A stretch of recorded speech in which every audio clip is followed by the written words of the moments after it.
Welcome to Our Turn. This is our next activist spotlight. This time we are featuring Beirut Syndrome with Kareem and Sarah. It is an online media platform that has been documenting the protest movement in Lebanon and quite a few other far-reaching topics such as police brutality. And we're really excited to have them here. So let's just get right to it. Kareem and Sarah, thank you. Okay, so just tell us about Beirut Syndrome. Beirut Syndrome was basically what inspired us to start Beirut Syndrome was the conversations we had about different issues in Lebanon that weren't being tackled by the mainstream media or weren't going into proper depth, and as well as the fact there were a lot of voices that weren't being given an opportunity to be amplified in Lebanese media. So we want to try and create discussions about issues and bring these topics to the forefront of daily conversations between people. Our Turn is all about promoting youth activism, youth media, and so we're interested in what are the challenges you have faced as young activists, as young journalists, against mainstream media, the powerhouse that it is. So basically, because we are not licensed, it's kind of dangerous to be on the streets reporting and taking pictures and talking to people, especially when the police are being brutal during the protests. So in Lebanon, there's this law where you can't, you have to be a licensed journalist to be able to report.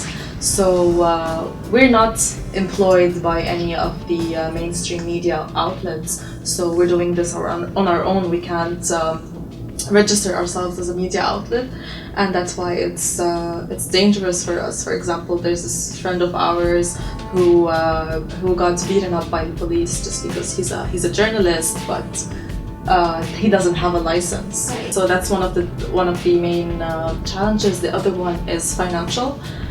We have our daily jobs, a 9-to-5 job. We're not making money out of Beirut Syndrome. It's ad-free, self-funded. So we think that if we had more time, we could produce a lot more than what we're doing right now. Of course, but you guys are already producing such great content, so you. don't worry. So what is the importance to you of independent grassroots media, again, led by youth activism? Well, in the context of Lebanon's let's say TV, right? You have your state television channel, which is just very dull and dry and just does what is officially appropriate for the government. And then all the other television channels that are licensed are all owned by different political parties, or they're owned by corporate entities that support particular political parties. So we're very limited in Lebanon on where we get our news. I think that we have a gap that we can fill with Beirut Syndrome. I think it's just the fact that we need to just give straight up information on what's happening on the ground, especially with the protests where, we're actually on the ground and we are there for hours talking to different people, seeing how things develop over a long period of time. Whereas the mainstream media, television for example, will bring their vans for a bit, shoot a few minutes of footage and leave, and then interpret in whatever way they possibly want to, without talking to ordinary people, without seeing what people actually think. They might talk to, maybe two, give them like 10 seconds, and they're very angry, but nothing of substance, So that's kind of what I think grassroots media plays a role. With other cases in the protests in the Middle East in the past, even though I hate kind of putting all the Arab countries together under the Arab Spring because we're all very different, grassroots media played a huge role, especially when they dealt with a completely monopolized media by the state and providing information to the outside world, to other people, to organizations, to give them more information. So we hope that we could do that with Beirut Syndrome.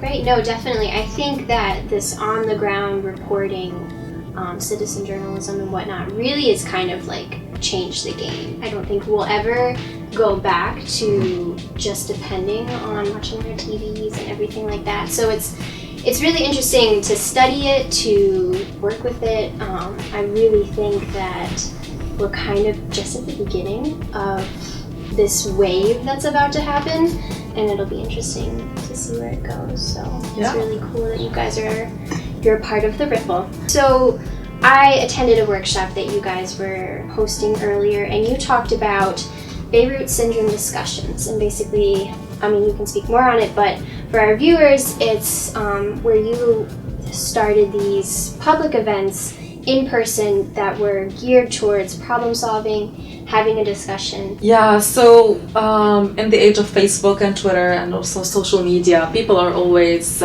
commenting on each other's posts, and then the thread goes on and on for hours and maybe days and sometimes weeks of people saying you're right and you're wrong and this is what I think.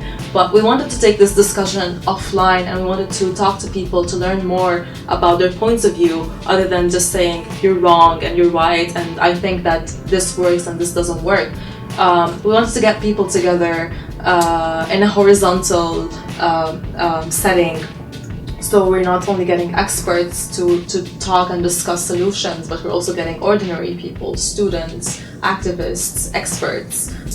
We're getting everybody on the table so that they can discuss things and come up with solutions and interesting ideas, giving them a platform to discuss, to be creative, to ask each other questions, to start a conversation on why you're wrong and why am I right, and how can we come to a middle ground. That's great. Yeah, no, I think the media landscape, the way it is, it's so much content, and we're not having those conversations. And that was a big initiative for creating Our Turn, was, okay, so we can just say this is terrible and, you know, dang the world, but what are we going to do about it? And so I think that this kind of coming into the public and doing it horizontally, that's great, and we'll probably copy you with that.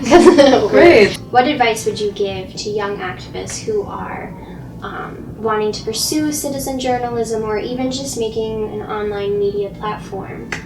This is really simple, I guess it's kind of general, but just, you know, be very patient. We live in a very fast-paced society. You know, everything it's done in a snap. You know, everybody's connected, and just be patient. It takes months, years sometimes, just to get yourself there. But you know, just to keep going. And if you really feel passionate about what you're doing, just keep going and listen to criticism, and then always do your research, and always just, you know, take a step back and evaluate. You know, these are really important things, not just for starting an online platform, but just for anything. Making most of what we have, like one tweet goes a long way. Go to the streets and take pictures, and if something's interesting, think about it, discuss it, ask people about it, and you can build a lot of things with very limited resources. We live in an interconnected world, and unfortunately, a lot of it is focused on the big corporations and all the higher classes of society. But we can be more interconnected as well, just from the bottom, in a more horizontal way, and we can learn so much from each other, especially in grassroots journalism, where we deal with limited resources, we deal with challenges, we can't snake our way in. So, you know, let's keep sharing ideas, and let's keep sharing information, let's keep supporting each other. Yeah, I couldn't agree more.